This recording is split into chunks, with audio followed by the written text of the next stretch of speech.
যদি ধৈৰ্য যদি আপোনালোকৰ নাথাকে তেতিয়াহলে আপোনালোকে শিক্ষক হৈ ছাত্ৰ ছাত্ৰীসকলক ধৈৰ্য নিয়মানুৱৰ্তিতা শৃংখলাবদ্ধতা এই জ্ঞানবিলাকৰ বিষয়ে কেনেকৈ আপোনালোকে ল'ৰা ছোৱালীক শিকাব মই আপোনালোক যি ধৰণে উদ্গ্ৰীৱ হৈ আছে মোৰ চিন্তা সিমানেই বাঢ়ি গৈ আছে যে আপোনালোকে একোজন প্ৰকৃত শিক্ষক হ'ব পাৰিবনে নাই সেয়েহে যিমানে আপোনালোকৰ চিন্তা বাঢ়িছে নিযুক্তিৰ তাৰিখো মই 15 দিনকৈ আগুৱাই লৈ গৈ আছো যাতে আপোনালোকৰো এটা ধৈৰ্যৰ পৰীক্ষা আমি ল'ব পাৰো তথাপিতো আপোনালোকে যেটো সুধি থাকে সেই কাৰণে মই উত্তৰ দিব খুজিছো মে মাহৰ প্ৰথম সপ্তাহত পোষ্ট গ্ৰেজুৱেট আৰু গ্ৰেজুৱেট টিচাৰ যি 9075টা পদৰ গ্ৰেজুৱেট টিচাৰৰ নিযুক্তি পৰীক্ষা হৈছিল তাৰ ফলাফল সেৱাই ঘোষণা কৰিব কিন্তু তাৰ পিছত আপোনালোকৰ ডকুমেন্ট ভেৰিফিকেশন হ'ব আৰু ফাইনেল নিযুক্তি 10 অক্টোবৰত হ'ব আৰু 10 অক্টোবৰলৈ আপোনালোকে ধৈৰ্য ধৰিবই লাগিব কাৰণ আমিও আপোনালোকৰ অকণমান ধৈৰ্যৰ পৰীক্ষা কৰিব খুজিছো ঠিক সেই ধৰণে যিসকল শিক্ষকে মোক সুধি আছে 5550ৰ লিষ্ট কেতিয়া দিব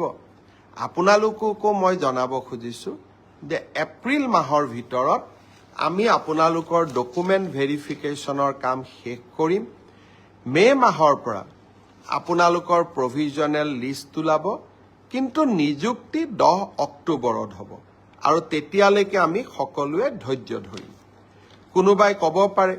যে নতুন নিযুক্তিৰ ল'ৰা ছোৱালীয়ে যদি ইমান দেৰিকৈ দিওঁ তাতো পোষ্ট ল'ব নেকি নহয় নতুন নিযুক্তিৰ তালিকা 10 অক্টোবৰৰ পিছত ওলাব গতিকে 10 অক্টোবৰত যিসকলে নিযুক্তি পাব তেওঁলোকে স্বাভাৱিকভাৱে নতুন নিযুক্তিত এলপিৰ শিক্ষক এলপিত অৱতীৰ্ণ হ'ব নোৱাৰিব কিন্তু তেখেতসকলে ইউপিৰ পৰীক্ষাত বা আপাৰ প্ৰাইমেৰীৰ মেৰিট লিষ্টত তেওঁলোকৰ নাম ডেফিনেটলি অন্তৰ্ভুক্ত হ'ব পাৰে গতিকে মই সকলোকে ধৈৰ্য ধৰিব কলো গ্ৰেজুৱেট আৰু পোষ্ট গ্ৰেজুৱেট টিচাৰৰ ৰিজাল্ট মে মাহত কিন্তু আফটাৰ ডকুমেন্ট ভেৰিফিকেশন নিযুক্তি 10 অক্টোবৰত তেনেকৈ এলপি এমিৰ 5550ৰো ডকুমেন্ট ভেৰিফিকেশনৰ কাম এপ্ৰিল মাহত আমি সমাপ্ত কৰিম মাৰ্চ মাহৰ পৰা প্ৰভিজনেল লিষ্ট ওলাব কিন্তু নিযুক্তি 10 অক্টোবৰত হ'ব এতিয়া মই আহিছো এটা নতুন মে মাহৰ প্ৰথম সপ্তাহত পোষ্ট গ্ৰেজুৱেট আৰু গ্ৰেজুৱেট টিচাৰ যি 9075টা পদৰ গ্ৰেজুৱেট টিচাৰৰ নিযুক্তি পৰীক্ষা হৈছিল তাৰ ফলাফল সেৱাই ঘোষণা কৰিব কিন্তু তাৰ পিছত আপোনালোকৰ ডকুমেন্ট ভেৰিফিকেশন হ'ব আৰু ফাইনেল নিযুক্তি 10 অক্টোবৰত হ'ব আৰু 10 অক্টোবৰলৈ আপোনালোকে ধৈৰ্য ধৰিবই লাগিব কাৰণ আমিও আপোনালোকৰ অকণমান ধৈৰ্যৰ পৰীক্ষা কৰিব খুজিছো ঠিক সেই ধৰণে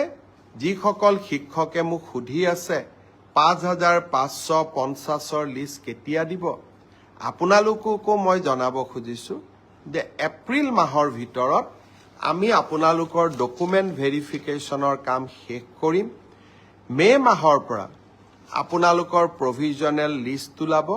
কিন্তু নিযুক্তি 10 অক্টোবৰত হ'ব আৰু তেতিয়ালৈকে আমি সকলোৱে ধৈৰ্য ধৰিম কোনোবাই ক'ব পাৰে যে নতুন নিযুক্তিৰ ল'ৰা ছোৱালীয়ে যদি ইমান দেৰিকৈ দিওঁ তাতো পোষ্ট ল'ব নেকি নহয় নতুন নিযুক্তিৰ তালিকা 10 অক্টোবৰৰ পিছত ওলাব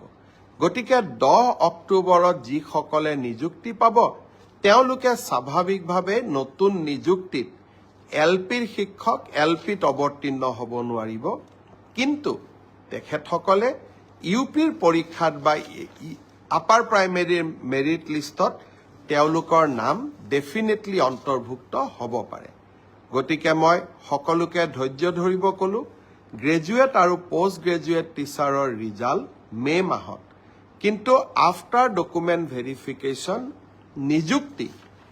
10 অক্টোবৰত তেনেকৈ LP MEৰ 5,550ৰো ডকুমেণ্ট ভেৰিফিকেশ্যনৰ কাম এপ্ৰিল মাহত আমি সমাপ্ত কৰিম মাৰ্চ মাহৰ পৰা প্ৰভিজনেল লিষ্ট ওলাব কিন্তু নিযুক্তি 10 অক্টোবৰত হ'ব